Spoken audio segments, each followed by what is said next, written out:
Back in my high school history class, there was a great fuss made over comparing and contrasting Jamestown and Plymouth, the first two permanent English colonies in what is now the continental United States. You'll often hear that these two colonies represented the dichotomy of the American mind.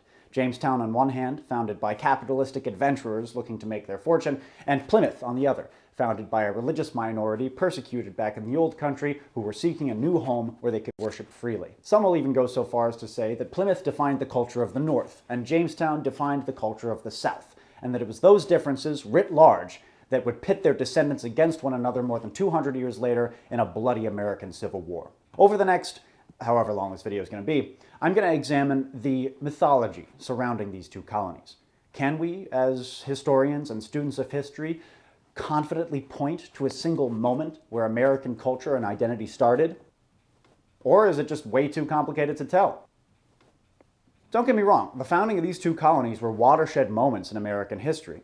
But let's not overinflate their importance. And what's more, let's not get lost in poetry and metaphor when we're talking about history. The first two permanent English colonies in the continental United States. You might have noticed that there are quite a few qualifiers in there. The permanent one kind of makes sense. Most of the failed colonies in America really didn't have too much of a lasting big picture impact, but it may be worth noting just how many of them there were. The lost colony of Roanoke is the most famous, but there was also the Popham colony in Maine, founded in 1607, just a few months after the Jamestown colony. Further back in 1570, you had the Ayacon mission in Virginia, a Spanish settlement, which only lasted a year, did not end well. The local natives slaughtered everybody except for one young servant boy who was then captured by the tribe and later rescued by a Spanish expedition, which is a young adult novel waiting to happen. Yeah, there were a ton of failed colonies and also lots of exploration up and down the coast.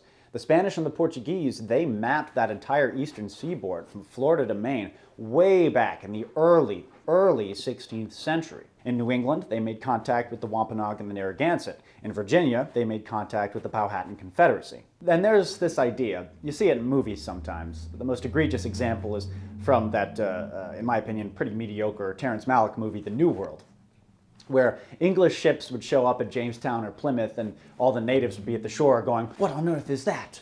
We are so in tune with nature, we cannot even conceive of a wooden ship. How exotic, an unidentified sailing object." And apart from being a little bit insulting to Native Americans, that portrayal is also completely ahistorical, because the Algonquin of the early 17th century were very familiar with Europeans.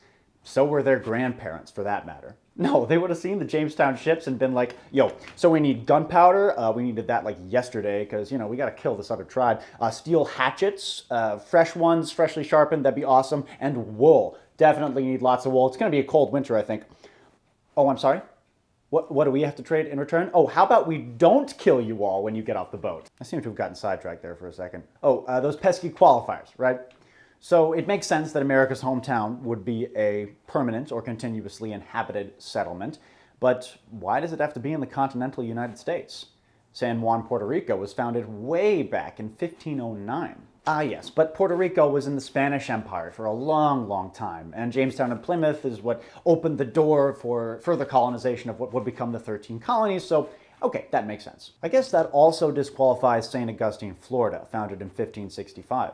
St. Augustine was the first permanent European settlement in the continental US, but crucially, it wasn't English. A lot of people are saying that in 100 years' time, Spanish will be more widely spoken in America than English will, and maybe when that happens, San Juan and St. Augustine will be the new Jamestown and Plymouth. But for now, we are an English-speaking nation. Our government was founded on British common law. Britain is unquestionably our mother country, and our culture is dominantly Anglo-Protestant. Or is it? Well, that depends on a couple things. First, what your family background is, and second, where in the United States you actually live. Me, I'm half German Catholic and half Serbian Orthodox. My parents grew up in the Midwest. I grew up in New England with my brother. Now I live in Louisiana. Each of those regions, with very different cultures, rubbed off on me in some way and shaped my worldview and my personality. Culturally, I'm very American, but that's a vague term that basically means nothing. What even is American culture? Is it the freedom-loving individualism of the rural West? the cosmopolitan douchebaggery of the coastal cities? Is it the odd hybrid of West African, French, Spanish, Anglo, and Celtic traditions that constitutes the South? Or is it the Nordic Stoicism of the Midwest? Maybe it's the odd pairing of raucous Irish Catholicism and dour Puritanism that defines New England. It's all of the above and more. So with all this diversity, why do we point to these oddly specific moments of the founding of Jamestown and Plymouth and say, ah yes, that's where it all began? Furthermore, why do we identify with these long-dead English colonists that we have basically nothing in common with? Well, as I've said before, human beings are storytelling animals. We like it when we can fit complex history into simple narrative structures. And nobody could oversimplify complicated history into comforting fairy tales quite like the Victorians of the 19th century. It was a pure accident of geography that Plymouth was founded in Massachusetts and Jamestown in Virginia. But in the 1840s and 50s here in America, as the political differences between North and South were fast becoming irreconcilable, Americans on both sides of Mason-Dixon started looking to Plymouth and Jamestown as their respective creation myths. The North identified with the Plymouth Pilgrims and saw them as proto-Americans. They were fleeing from religious persecution, which has a tremendous irony to it, but we'll get to that. And they would look at the Mayflower Compact, the founding document of the Plymouth colony, and say, yes, that was the beginning of American self-rule. And that's why Boston was the hotbed of revolution, because those early New England Puritans were so fiercely independent from the crown. The South, on the other hand, especially after the war got started, viewed their struggle as essentially a continuation of the English Civil War. These Confederate soldiers, all the time, they wrote about how the blood of the Cavaliers was coursing through their veins, which has always struck me as a rather flattering comparison, but that's neither here nor there. And this does have some truth to it. Many of those prominent Virginians who led that state into battle against the Union were directly descended from those first colonizers of the Old Dominion. That Civil War era mythology is still taught today, but it's a gross oversimplification, mainly because there is much more to the north than just New England, and there is way more to the south than just the landed gentry of Virginia. A full quarter of the Union Army was made up of foreign-born immigrants, mostly Germans. By the 1860s, Scandinavians were already firmly established in the Midwest. And while you can still see the legacy of Puritanism in New England today, because of the town halls and village greens and first parish churches and general unfriendliness, by the time of the Civil War, the Anglos of Boston were quickly losing their ethnic majority to waves and waves of Irish and Italian immigrants. In the South, the Appalachians were mostly populated by Americans of Irish, Welsh, and Scottish descent. Florida was a war zone with a tiny little Anglo population. And Louisiana, my God, Louisiana, even today, Louisiana is like a different planet compared to the rest of the South. Yeah, we had a sort of slaveholding aristocracy here too, but those guys were French Catholic. I sincerely doubt that the Francophone Creole General P.T. Beauregard felt any sort of affinity with the Anglican gentlemen of Jamestown. By the Civil War, the descendants of those Puritans and Cavaliers were mostly still living in New England and Virginia. The folks who went to the frontier were the Americans who got off the boat as immigrants in Boston or Richmond and were told, nope, you're not welcome here. Keep going. Go west. So even back then, when America was much more Anglo-Protestant than it is today, there was still a huge amount of cultural diversity that can't be easily traced back to the first two English colonies that happened to be successful. So culturally, ethnically, Jamestown and Plymouth have very little to do with the reality of post-colonial America. But one crucial question remains unanswered here. Did those colonies shape us philosophically? By which I mean, were their goals, aspirations, and values quintessentially American?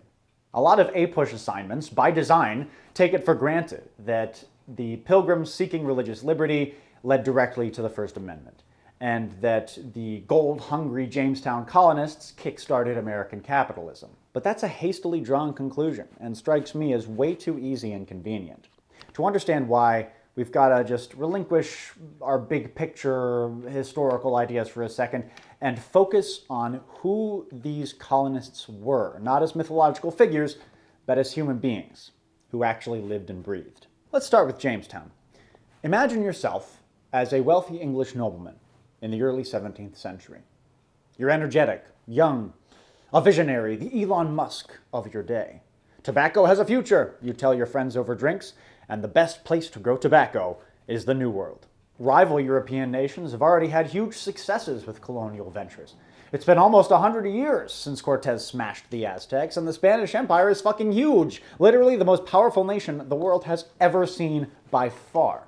The Portuguese are all over Brazil, the French have just founded a port town in Nova Scotia, and even the Dutch are getting in on the action. They're regularly sailing around the Cape of Good Hope and getting rich off the lucrative spice trade. England, meanwhile, is falling behind. The only overseas land that England has been able to successfully colonize so far is, wait for it, Ireland. It's a pitiful showing, to be sure, but the fact is that the crown isn't that wealthy or prestigious. It just can't shoulder that financial burden that a major colonization effort would require. Poppycock, you say. If the crown can't pay for it, then, well, you'll just have to do it yourself. So you take a page out of Holland's book, and you found a private corporation with the help of like-minded noblemen. Corporations have a future, you tell your friends over drinks. So you and your buddies pay for the expedition, confident that you'll make your money back 100-fold, as well as swell the crown's coffers in the process, thereby currying royal favor. You've all heard the stories of the fabled cities of gold in the New World, and that whole area that you call Virginia, or the inland part of it at least, which is basically everywhere north of Florida, is still largely unexplored. There could be untold riches in that wilderness. So you hire a privateer named Captain Christopher Newport and 3 ships to transport you and your buddies to the Americas. You won't find gold. In fact, there's about an 80% chance that you will die of starvation and that your buddies will have to eat your flesh to survive. But hey, you'll have inadvertently started race-based American chattel slavery, so great job. The gentlemen colonists of Jamestown were not can-do proto-Americans. They were opportunistic but loyal Englishmen who were just as eager to curry favor with the king as they were to make their own personal fortunes. So basically no different from the many, many other European adventurers at that time who settled in all sorts of places all over the world. Jamestown was not unique, and the special place it holds in the American imagination is essentially manufactured. The only remarkable thing about it, except of course for all the lovely, lovely cannibalism, is that by some miracle, it happened to survive. Okay, so Plymouth. To get into the mind of a 17th century Puritan, I think we'll need to bring in a very special guest. Drum roll, please.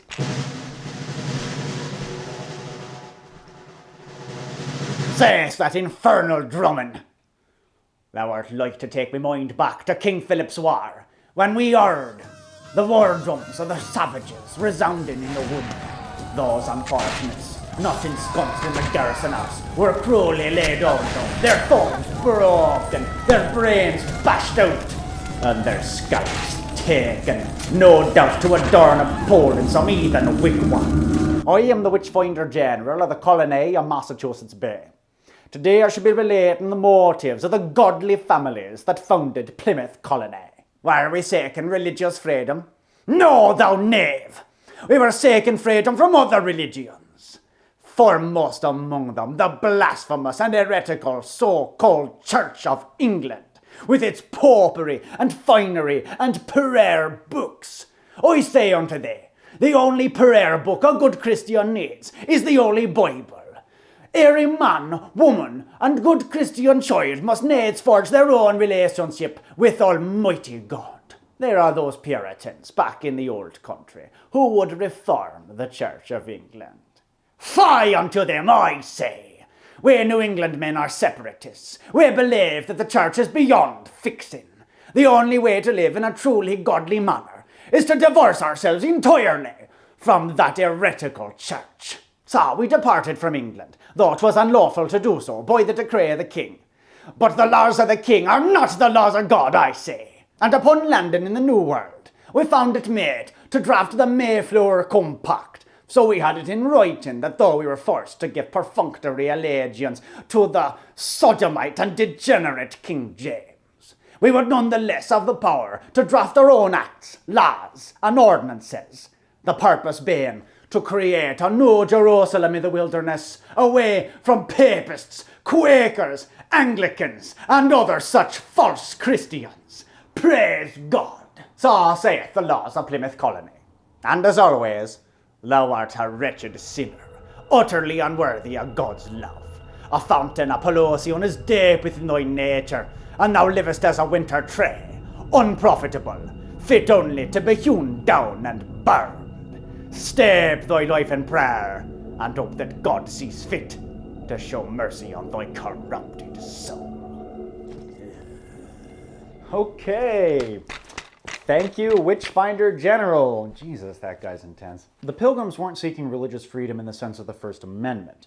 At the end of the day, though they were persecuted in England, I mean, make no mistake about that, but at the end of the day, they were seeking a home in a remote and distant corner of the world where they could practice their creepy religious cult undisturbed. And yes, you could say that free market capitalism, which, obviously is such a huge part of the economic life of America, developed alongside colonialism. You could certainly say that. But the core American values of, free speech and religious liberty, that wouldn't come onto the intellectual stage until the Enlightenment, about 100 years after the time of our colonists.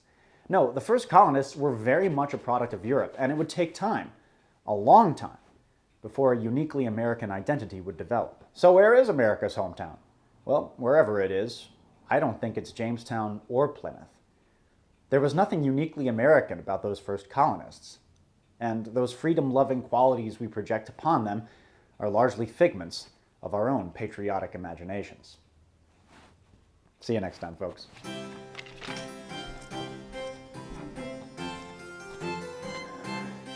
Creepy religious cult. How dare he? Hark thee now, folk of your tub. Most of thee are shameless freeloaders, watching me sermons without paying a single penny. But there are a few godly men among thee. I speak of Cooper Morrison, who pays a tithe of £50 a month. Mr. Morrison, this month, you have paid for new shingles in the meeting house roof, flints for the local militia, and firewood for my own dwelling. I am a witchfinder, and witchfinding requires constant study of me Bible. How am I supposed to study the Bible without a fire? And how am I expected to have a fire without wood to burn? I ask this of thee. More of thee would do well to follow Mr. Morrison's godly example.